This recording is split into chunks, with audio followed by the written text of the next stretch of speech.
Right ఇక breaking update చూస్తున్న మేడారం మహాజాతరలో ఉద్రిక్తత చోటు చేసుకుంది. భక్తుల రద్దీ అధికంగా ఉండటంతో పరిస్థితి అదుపు తప్పి పోలీసుల అత్యుత్సాహ చర్యలు వివాదాస్పదంగా మారాయి. సమ్మక్క ప్రధాన ద్వారం వద్ద భక్తులపై ఏఆర్ పోలీసులు గ్రేగ్ హౌన్స్ బలకాలు లాఠీలతో విరుచుకుపడ్డాయి. సిఐ సహా పోలీస్ సిబ్బంది భక్తులను బలవంతంగా ఈడ్చుకెళ్లి పిడిగుద్దులు గుప్పించినట్లు స్థానికులు చెబుతున్నారు. ఈ ఘటనలో పలువురు భక్తులు తీవ్రంగా గాయపడినట్లు సమాచారం.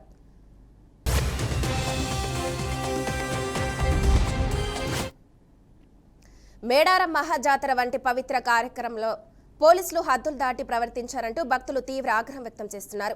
ఏటూరు నాగరం ఏఎస్పీ మనన్ భట్తో పాటు ఐపీఎస్ అధికారులు సిఐ దయాకర్ నేతృత్వంలో పోలీసు బలగాలు వీరంగం క్రియేట్ చేశారని ఆరోపణలు వెలువెత్తుతున్నాయి.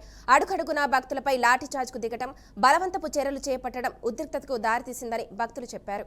పోలీసుల దాడికి నిరసనగా భక్తులు ఆగ్రహ వేషంతో పోలీసు బలగాలపై చెప్పులు విసిరారు. సమ్మక్క ఆలయం సమీపంలో పెద్ద ఎత్తున ఆందోళనకు దిగడంతో అక్కడి పరిస్థితి మరింత ఉద్రిక్తంగా మారింది.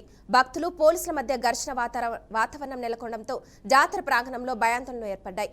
మొత్తంగా పోలీసులు ప్రవర్తన కారణంగా మేడారం మహాజాతర వద్ద ఉద్రిక్త పరిస్థితులు కొనసాగుతున్నాయి. జాతరకు వచ్చే భక్తుల భద్రతతో పాటు శాంతి భద్రతలు కాపాడాల్సిన అవసరం ఉందని పలువురు కోరుతున్నారు. కుండీలో వేసుకొని ఈ మొక్కుబడిని చెల్లించుకోవద్దు.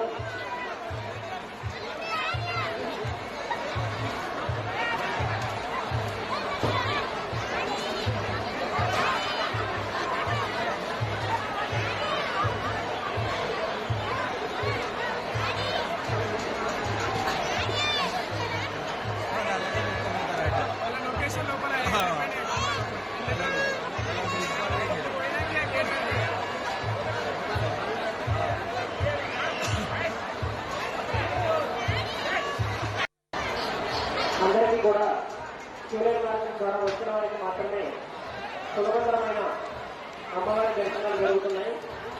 భక్తులు గమనించి సూర్య క్లాసెస్ ద్వారా